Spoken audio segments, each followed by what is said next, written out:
What is up, all you GBA type people? This is Tom, back with your power rankings, week 1, coming at you. Now, this week, going to be a little bit different. Going to try and test out a newer format for the power rankings for the D-League. Now, obviously, in previous seasons, we've seen that it's the same host, and then it's the same person as their co-host every single week. Unfortunately, Mono fucked off back to college, going to be a smart boy, and he is no longer with us. But I do have a plan. What I want to do is I want to see if you guys like a series of rotating guests that will come in, different person every week, just let you guys hear some different voices, different opinions, see if you guys like it. If you don't, I'll get Mono back. But for the time being, we're going to have a very good friend of mine, the meme supreme below guys like Mr. Murkrow, among other notable shitposters on the Twitter. Introduce yourself. Hey there guys, I'm the Flying Bird. I've known Tom for a while now, been a long time fan of the GBA. I'm commissioner of the NBA, and I probably build too many teams a week and probably should get a social life, in all honesty. He probably helped me build a few of the teams that have not lost. Probably didn't see them because I don't upload for shit, but leagues like the CCL, some of my GBA teams, he has been the background and someone I'm very appreciative for the fact that he does not provide bad ideas like I've had in the past, or my front office just fucks off into the ether. So, that in mind, we are going to jump into the rankings. My guess is going to work off of the list of the previous person. So in this case, Bird is going to work off the list that Mono had provided. I'm going to work off, obviously, my list. Every person that's going to be joining me is going to watch all the matches and provide their thoughts, their observations, their ideas, as if they were here last week, but they weren't. So with that in mind, we're going to hop into number 10, Magic Activator, still at the bottom. Bird, I'll let you start. Alright, so I think the key moment for me in this game was really Magic Activator had a lot to be desired. He's an unknown, so I think there's a little bit more pressure in that. But for me, the way he just let Dan dominate the game from really early doors was just something crucial. The fact of Mian Xiao, for example, getting static was super critical to Dan's team. But just the way he played his melodic. For me, what really set that apart was he couldn't run Raw or Dragon Tail because they both let either the Mega Absol set up or the Giana. However, the fact that he chose not to run Haze was something that really I wanted to question. He was sort of lucky in the fact that he got the Sludge Bomb Poison early on. But the fact is that he really just let Dan take control, and that's something super worrying. His team doesn't look like it has many ways to shut down his opponent, and I think that's something that's going to be really, really crucial, and I'd be worried if I was a Grizzlies fan right now. Yeah, can't help but agree. One thing that I can definitely agree on is Magic's experience in the league is kind of showing, and it's counteractive a lot to the video that he provided for his audition for the D-League. For you guys who didn't know, actually none of you would really know, Magic showed a video where he used I think it was a Grass Knot Scrafty that he baton passed speed into. Very impressive, it was different, but his quality was there, and it was easy to listen to, and that video showed us a different side of people who aren't very known, someone like Magic. This video and his first match kind of showing a little bit of inexperience. Like you said, the Magic Coat versus Dark types, and the fact that his team was very easily set up upon by a vast majority of Dan's team. He made a few crucial mistakes. He used a lot of his own expectations to dictate what he saw in his opponent. Namely, he expected a physical Mega Absol rather than, he saw Dark Pulse, what if it was special? Never really considered the opposite of what his brain already decided on in terms of what Pokemon he was looking at. Not only that, he did get a lot of the treatment that I've gotten from the likes of MV, Mono, John, list off the people that have swept me 6-0. That makes me sad. That's why he's number 10. I don't want to talk about it anymore. My number 9 this week was Papa C, coach of the New York Lynx. And for me, Papa C had a really off start. Just the way he came into that game, having a misgen, realizing it as soon as he was in the battle. But I felt as soon as that Hooper U went down turn 1, he lost all forms of momentum early doors. Just the way that he couldn't really combat Asta's offense, and his little predictions that he tried to make never really allowed himself to get into the groove of the battle. His defense struggled a lot with Asta's offense, and as soon as that Hooper U went down, he just struggled more and more.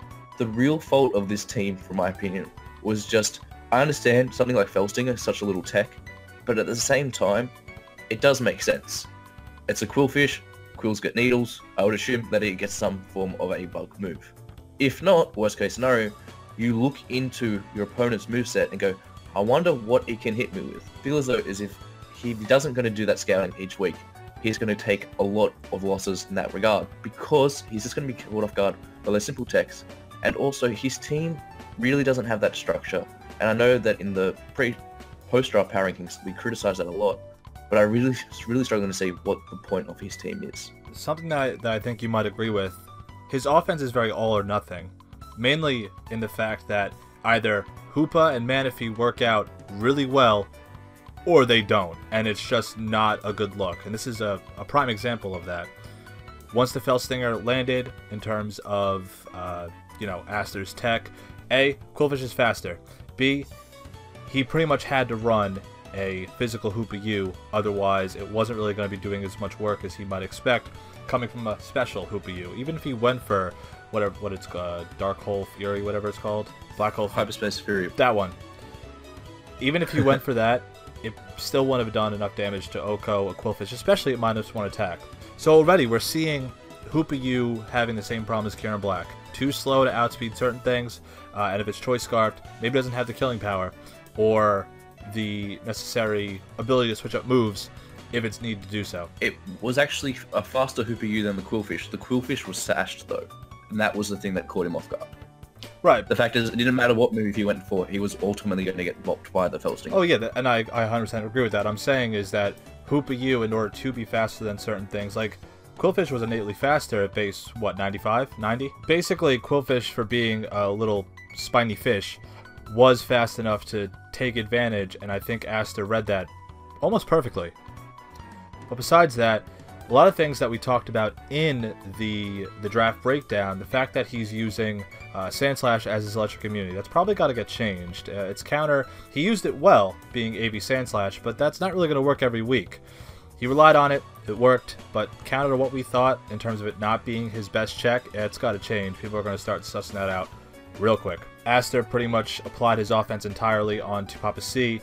He was forced to play on the defensive with his walls coming in and taking damage rather than dishing it out himself, and if he tried to, Aster had responses to it 100% of the time. Got to see a little bit more from Papa C moving forward. Don't think he's going to really get too far if he doesn't really adjust and learn from this first match, week 1. So Papa C was my number 8, but for my number 9, and your number 8, is going to be Gregulator. Now Greg kind of disappointed me this week. There's a few little things that threw me off. And the first thing that I noticed is that he didn't really check for his damage calcs in terms of that first turn with the Leaf Storm versus the Hydreigon.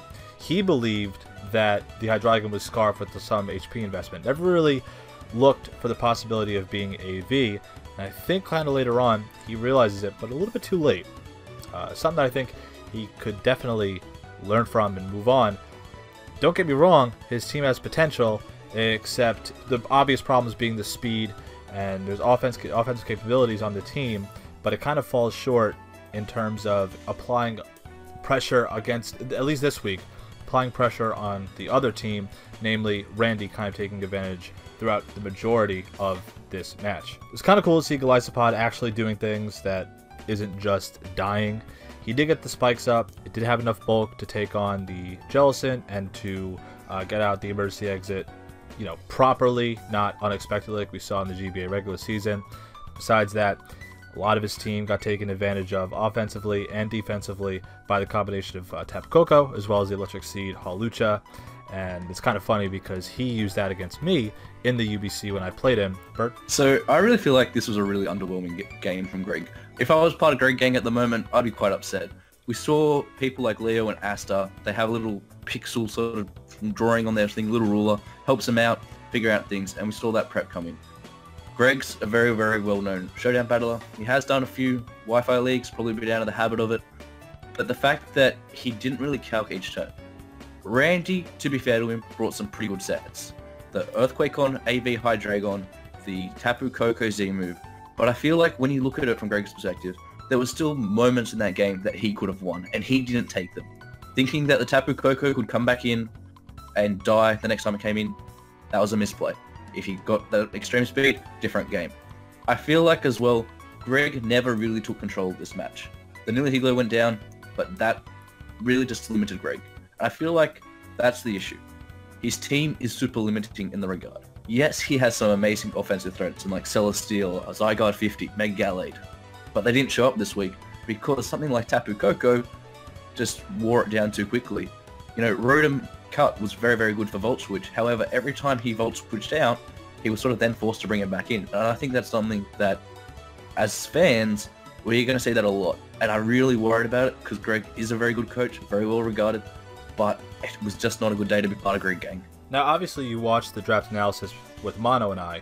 What do you think initially of Greg's roster as a whole? Did you agree with a lot of what we saw? I disagree solely because of the fact of when you look at the main sort of focal point of his team being Mega Gallade, Zygarde 50%, and Celesteela, unlike someone like Papa C's draft, they have a lot more potential, those three. Celesteela can be run offensively or defensively. Mega Gallade gets, Shadow Sneak, which might have come in handy against Randy. I don't know. Let the fans decide that one. And Celesteela can be run defensive, offensively. Zygarde 50 is another one of those Pokemon. You can run it sort of more bulkier. We've seen some coil sets. We've seen some Thousand Wave sets. And I think with those things, it really has a lot of great abilities to do so. But I feel like it's too centered around those mons. Things like Snorlax would have been really great to have this matchup. Snorlax is arguably one of the most buffed Pokemon with the 50% berries. And I feel like we need to see those mons more so come to support his 3 focal point mons. Because otherwise, if he's going to rely on things like Rotom Cut, he's just not going to have the defense there. And I don't feel like that hyper offense style is going to suit Greg. Yeah, my concern, I think, is that he may be forced to run Celesteela in a defensive role and rely on that passive Leech Seed, whereas I think Celesteela thrives better, at least from personal use and from observation, it being in a more offensive leftovers with Leech Seed as a side bonus to maintain its health. Apply pressure offensively, not sit there and take hits, because it can't really do that as well as many other flying types specifically. I think with Celesteela, its main ability is to change the tide of the battle, whether or not it's defensive or offensive.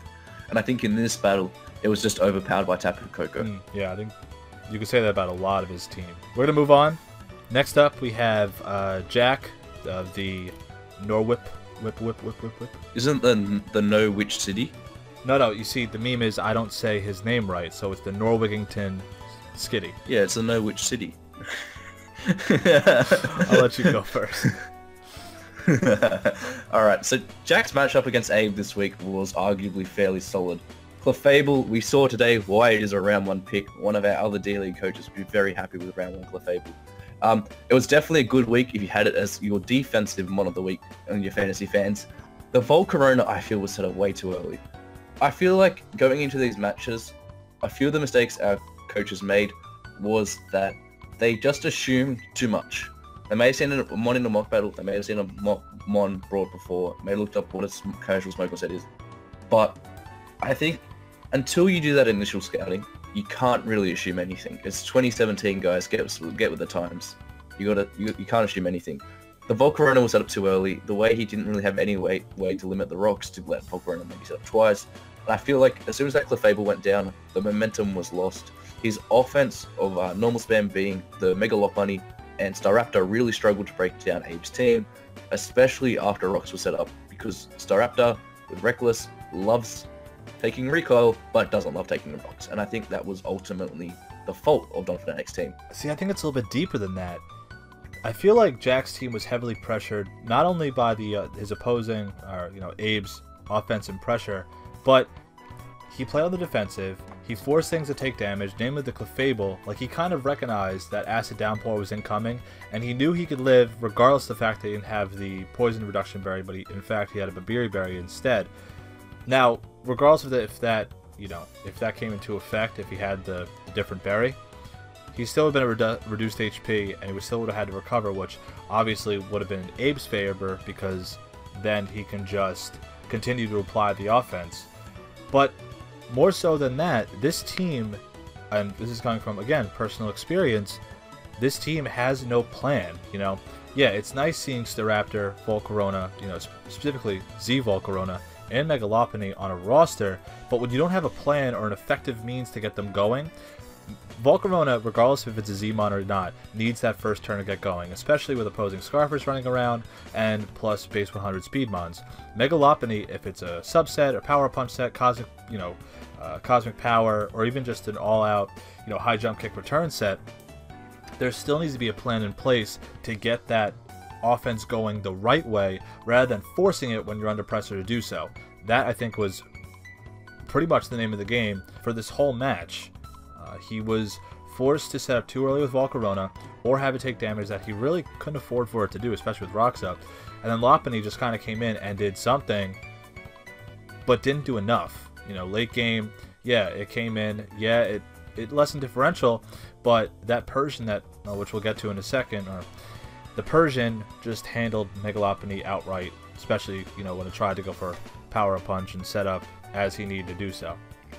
Besides that, him not sacking off Volcarona when it was at 2% and allowing Embor to get to +2, especially against Latias, really, I think, kind of changed the whole swing of the match. Yeah, he was at a downswing before that, but after that was definitely, I think, where the match just kind of fell apart for Jack and where he needs to adjust moving forward. In addition, maybe he needs to set up rocks. Not having rocks against Mega B, kind of a detriment. Could help later on, especially if he had the quick attack on the Megalopony, which he did talk about in his video. So at my number 6, I had Leo, coach of the Durham Dorigons. Leo just had the unfortunate task of, I think he had a lot of pressure by the fans this week of trying to be the guy that they wanted to see win, solely because he's the big guy in a small pond when it comes to that subscriber base. But for me, what Leo really showed me this week was he can hold his own. He played someone that, in my opinion, not ability, is arguably top 5 in format. He always questioned what was going on in the match, and he really seemed switched on.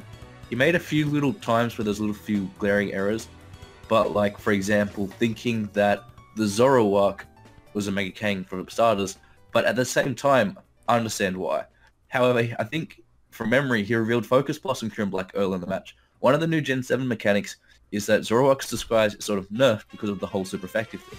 So he could have seen the Mega Kang, gone for the Focus Blast, and it turns out it wasn't a Zoroark type thing. And I think that's where something like Jolt's disguise really benefited Jolt. But I still feel like around the Zoroark, well, he saw when the Scully came in and said, well, this still would be a Zoroark. However, I feel like at the same time, it just got into his head a little bit too much, and he was just always worried about where it was lurking. The prep caught him off guard. I don't blame him for that. His draft still looks really solid. The combination of Tapu Fini and Kyurem Black is something I think in the coming weeks we'll see do a lot more work. It was just so offensively pressured this week. And I think that the defense of Leo has a lot to be desired. From what I remember, I think the Zoroark disguise kind of, the illusion I should say, I think that got patched on Wi-Fi, so it doesn't actually show if it's Zoroark or not. Don't quote me on that. Okay. I might be wrong, but I remember we talked about it leading into the D-League in terms of during the draft. I can't agree more with what you said. It was smart, that he kind of pseudo-recognized that Kangaskhan could have been Zoroark a little bit too late, but overall, like you said, his team got very overwhelmed by the massive amount of setup across Jolt's team. The setup Bulk Up Mew, the Mega Kangaskhan, which had Work Up, had, Kyurem Black missed the Focus Blast. It probably could have done a good amount of damage, if not, destroy the Donphan, while probably knocking itself out. And Scolipede just kind of, taking lives. I feel like both of these teams, which I don't want to talk about this when we get to Jolt, but I feel like both these teams are going to rely heavily on some very inaccurate moves, things like Hurricane, things like Hydro Pump, Focus Blast, going on, moving forward in the season, which that horrifies the shit out of me because I hate those moves, because I know that there are some moves like High Jump Kick that I could hit forever, and there's moves like Hurricane and Iron Tail and Focus Miss that are just, you see that percentage, it's 0%, like, all the time. But like you said, if there is a team that lost this week that's probably the strongest, that'll bounce back 100%, it's Leo. He made smart plays, had very clear, concise thoughts, had a good plan, good doubles that, while they were a little obscure, they made sense, and they worked out. And then he had good observations overall, and I'm impressed, and I know that this is not going to be a week-to-week thing where he loses. Yes, played Jolt, but the other teams that had lost with him, or even some of the teams that won, oh boy, he's going to give them a run for their money and probably get a few wins out of them. Next up, we have Randy of the Texas Rangers. With him, this is going to be the first team that we get into the win column. You know, all the teams from here on up all got W's that, you know, you can't really say about the teams below them. Now, Randy, I think, is on that cusp. You know, he can catch some L's, but he got a W against Greg, like we already talked about. We see the lead Focus Sash Stealth Rock Nidoking, something that I really don't like. But inversely, we also saw how well he used Tapu Koko, and how well he used something like AV Hydreigon. It's two things that I think were very, not innovative, because Koko, applying pressure across a team is not uncommon in this new meta, especially with electric terrain. But AV Hydreigon actually being very effective at hard stopping Greg's Rotom Cut was really cool to see. I liked it, and I appreciate it, and I think it did really well. Every time Koko came in against Greg's team, either defensively or offensively, it either put a huge dent into something and then got out, or went for a Z move to knock something out, or if it was on an offensive switch in, it just KO'd something, right? Not only that, but it also benefited Hawlucha later on to then take on Celesteela with the low kick and the drain punch and all that after it popped Electric Seeds. Burden comes in. Really like how those two are going to work in tandem, and I think with that new strategy, it's going to really appeal moving on. Randy's plays overall were confident, his plays were smart, and he was very patient. I like what I'm seeing. I think he is going to surprise a lot of people. He's going to get some upset wins. I like what I'm seeing. I think, for me, the key thing about Randy this week is, I think a lot of people slept on him. The fact that he picked Tapu Koko, pick 1 overall, a lot of people wanted to give him a lot of slack for that. But we really saw this week how good Tapu Koko is in the right hands. I feel like what Randy did really well compared to a few of the coaches that are lower on this list was he played very patiently. We saw in his live commentary, and also it looks very, very good video. Recommend watching it. He was always just patient. He then picked the moments. When he sees the Hyper Berry on the Rotom cut, he says, I'm going to click Dazzle him, and I've got no choice here but to click the Z move. And that came in really clutch because that Tapu Koko started whittling down Greg's team. There was a win con. I believe it picked up 3 or 4 kills this match. It was a really, really good showing of Tapu Koko. The Hydreigon was good, as Tom said. The AV caught Greg off guard because he didn't cow. But for me, there's still little things to be desired from Randy, because that's why he's my number 5. I think he played better than some of the coaches above him, but in saying that, I feel like the team is still a bit lackluster. You know, Hydreigon, yeah, it's cool to see an AV set, but at the same time, how much will that be doing in the long run? The Hawlucha and the Tapu Koko, very good pairing in tandem. However, how predictable is that going to get? They both have some very key weaknesses, and I feel like later on in the season, we're going to see those weaknesses sort of exposed a little bit more. It's a bit like Rust, I think. There's a little bit, we see a little bit now and say, oh, it's a bit of weaknesses, but I think, unfortunately, more and more goes on, there's going to be more and more Rust underneath. So next up, Bird's going to talk about Abe first, but as you know, people who are listening, from 4 to 7, so 8 in order from, you know, top down, Abe, Randy, Leo, and Jack, we had matched our rankings. That's why we didn't really mention where they were in terms of the rank, and obviously you're seeing it on screen. Just wanted to address that in case, you know, someone wants to make a comment about it that we didn't say their ranks. Anyway, Bird, you can go. Talk about Abe. I really think that Abe's biggest strength in this format is his battling ability, and there was no better week to show it than this week. Arguably had a poor matchup, but I think there was a few key strengths.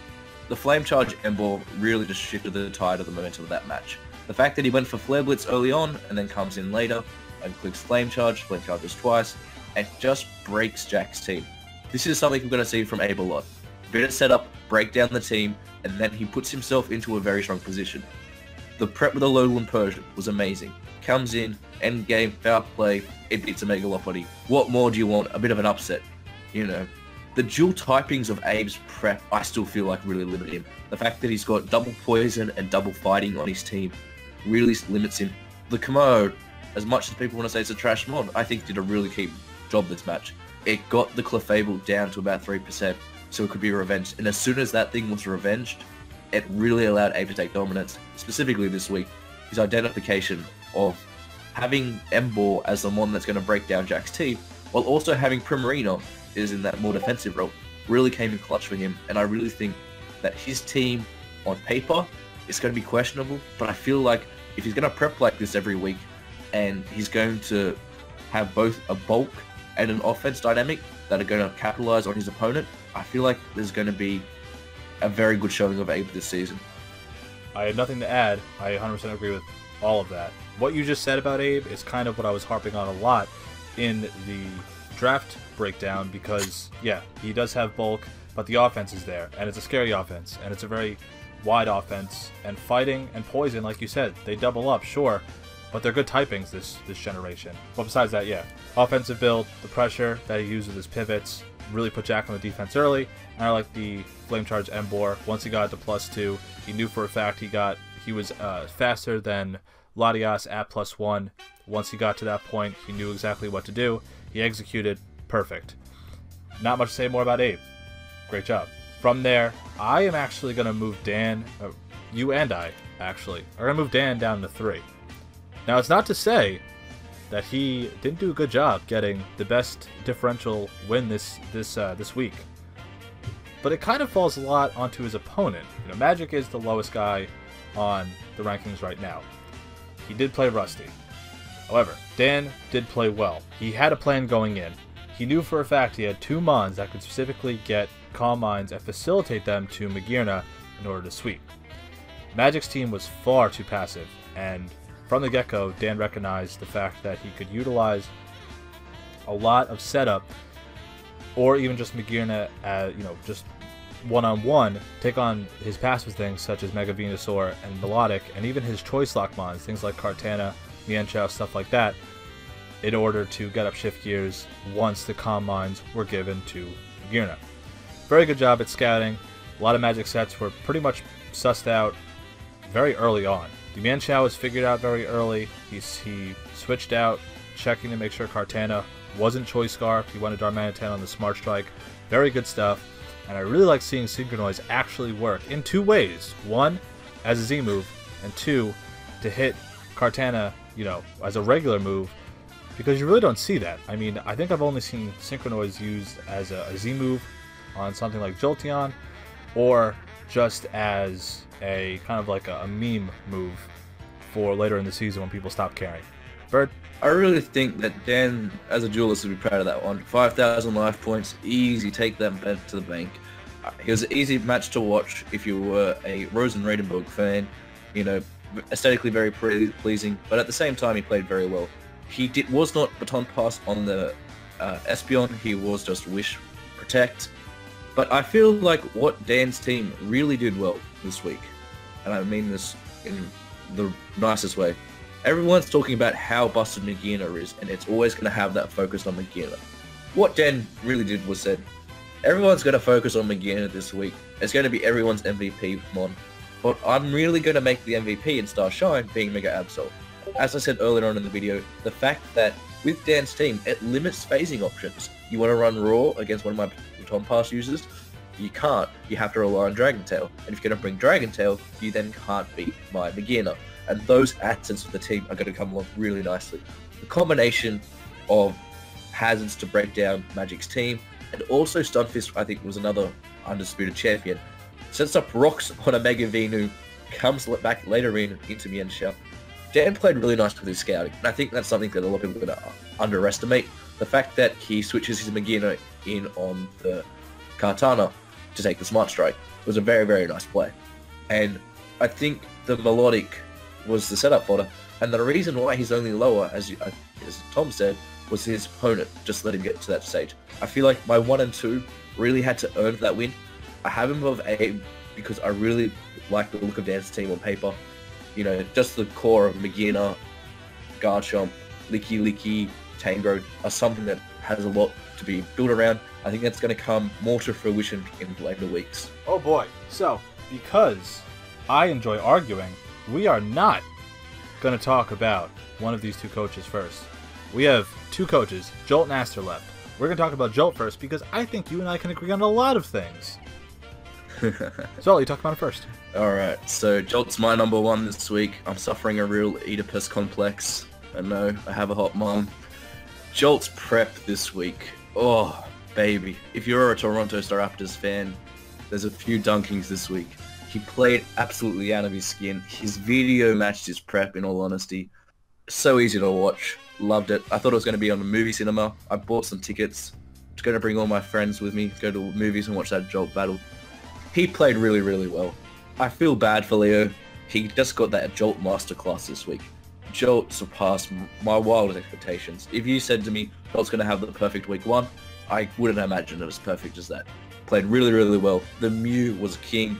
I don't know if that's a pun or not, but that Mew set was amazing. The bulk up, drain punch on the Savali.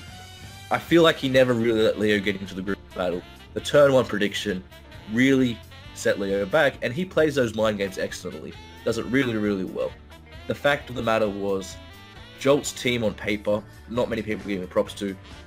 Just because he can't pass speed pass with Scully doesn't mean it's not going to be as amazing as it is. Saw it this week, it broke Leo. He broke Leo in like every single stage. I don't feel like Leo ever at a point was going to get massive momentum. Losing Kang to Kieran Black was one of the very few moments where he lost a little bit of momentum. His way to just identify win cons is amazing. I don't know how he does it, but he just stays calm throughout the whole battle, holds his nerve well, and especially with the Mew, for example, he says, "Relentless when I set up. Yeah, that's fine. My prep allows me to beat this 1v1. And not just that, it beats it 1v1, but I'm going to gain health back while I attack, whereas my opponent is going to attack me, and he's going to be struggling to match me." I think that was the real thing about Jolt this week. He's going to be the guy to match. And for most people, they're going to have to step up a lot to match Jolt. Whereas Jolt, on the other hand, I feel like he's still got a few gears to go up. I think he's going to be the one to beat this season of the D-League. That's it. But what you said, there's really no contesting to any of that. He has a great innate ability to figure out his strengths, to have a mindset and have a plan, and pretty much go into the match and utilize, like, his front office is super strong. You know, how he goes about making this team, how he goes about conducting and executing his plan. It shows he's a top-tier threat, like you said. He pressured and played really well. He understood his win cons, and you know, had it not been for that Mega Horn miss, he probably would have tied with Dan, undisputed #1, with that highest differential win this week. And even though, I guess, like, the one thing is that even though he used lead Zoroark in a very typical way that a lot of coaches use, he never made it so stupid obvious that it was Zoroark. You know, Kangaskhan, even though it wasn't Mega Evolved, with the Mega Speed buff, Kangaskhan still would have outsped the Kieran Black, which kind of led Leo to kind of drop his defenses a little bit and keep in the Kyurem to take that hit, even if it was a fake out, if it was a return, because then he can just go ahead and get off huge damage, if not KO it with the Focus Blast. Now we're going to get into the fun part. Alright, I am putting Aster #1 because I think Aster was probably the most interesting and fun match to watch, and I think that Aster has the most potential to take on Jolt. Now I'm putting the curse on Aster. Sorry, Dan, you are relieved for the week. Aster, the Fell Stinger, Quillfish, turn 1, like we talked about, really showed off that, you know, Hoopa is going to have a problem in certain matchups this season. Either it's slow and it gets taken advantage of with, like, you know, cheeky ghost move or cheeky bug move, or it's going to be faster, and in the case of this Quillfish, -1 wasn't KOing with that Zen Headbutt, wasn't stabbed, and Aster just had that pocket tech, and it really did work out in his favor. Yes, the crit mattered in hindsight. I think it was a roll without the crit, but the Fell Stinger crit, you know, guaranteed that it was a KO versus the Hoopa. The HP meter gauge thing is really cool. It's a nice innovation that I haven't seen, you know, prior in Wi-Fi battles, which is kind of surprising because you'd think with the amount of effort other big YouTubers, you know, put into their matches and all the money they make and all the time they just spend on editing and doing nothing, you know, they would do something like that or have someone do it for them that they could pay. That is so tongue-in-cheek, it hurts. Oh my god. Overall, I think that Aster played really patiently. He was really smart, never really lost control, and I like him. I like him a lot. So I'm putting him number 1. Argue with me, you bastard. Alright, so the thing about Asta this week, I'm not going to refute many of your points, but the key one was, you said, 1, he's going to be one of the few coaches that couldn't match Jolt. So doesn't that imply that Jolt should be above Asta? Yeah, but okay, alright. People don't put the Patriots at number 1 because they want to get, you know, they want to make that hot take. This is a hot take. This is the power rankings. I'm making that hot take. Are you saying Jolt's Tom Brady? Because I think he could win 5 championships in a row. For any of you guys who don't know, I'm a Jets fan, and Bird does this all the time where he picks on me and talks about Tom Brady. I feel like I can't really argue with much you said. He did bring a bit of innovation, including his little gauge thing. However, this is where the difference between Jolt and Asta is in my eyes. Jolt manhandled a stronger opponent. Didn't have a clearer matchup. Whereas Asta, on the other hand, there were a few things in Asta's game that a little bit surprised me. Yes, you say how about the crit and how it exposes the bug weakness of Hooper Unbound, because it's not 4 times weak to Ghost, it's only weak to bug. But I feel like he was given that a bit more of ability of he just had the offense to go the distance. Him losing Umbreon after to Tauros because he identifies that he doesn't need Umbreon anymore was questionable. However, when he comes back in the later game to sweep up with Infernape, you can really see that smartness of prep. The Thunder Eye was a really good set. The Expert Belt, Thunder Eye, is one of my favorite ones in format. It was really, really good. The way that it just sort of cleaned up and then get in the game. However, I still feel as if the Mega Blastoise is still underwhelming. I feel like Asta's team is going to be one of those teams that on paper is going to be a real Moneyball situation. A lot of value, but not many people are going to see that. It's going to take some time, but Asta's can be up there.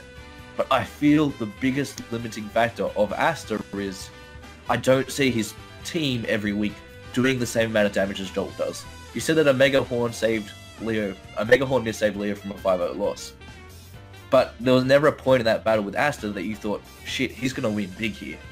I feel as though it lacks a little bit of a setup options. Infernape's good as an SD mon, but I still feel like he's going for raw power, and I feel like that can be really damaging against some of the bigger guys, some of the more defensive teams, like for example Don Fanatics. Also, may struggle against Dan, and I feel like that's where we're going to see the weakness of Asta's real team. I don't disagree, but also I am cheering more for Asta than I am cheering for Jolt. I'm not going to say. I mean, early on, like even last video, and even just when the drafts were occurring, those two teams did stand out most, most obviously to me, I would say. And as a result, I kind of am cheering for them more just based on this week 1 match. Yes, Jolt can more innately overpower his team and make the better plays, but I feel like Asta is going to be the more fun coach to watch. I said that last week. That's why I'm putting him at number 1. That's why I think he can stay up there. And if he's like top 3, who cares? I mean, he's going to be one of the most entertaining coaches to watch. But all that being said, I really hope you guys enjoyed. Bert, I hope you enjoyed your time with me, the clown that I am. And I hope that everyone kind of, sees or at least enjoys this new format where I am going to bring on different people, have different perspectives, different kind of conversation as compared to the people that you guys maybe know already. I think you were great. And I think they like you, as compared to some of your memes that you brought forth against the GBA. But with that being said, we are going to end this off here. Leave your comments, leave your rankings, leave your thoughts about this new format I'm trying out. If you liked Burb, if you want him to go where I think Tom Brady should go, and that's... Anyway, that's dark. Have a good day.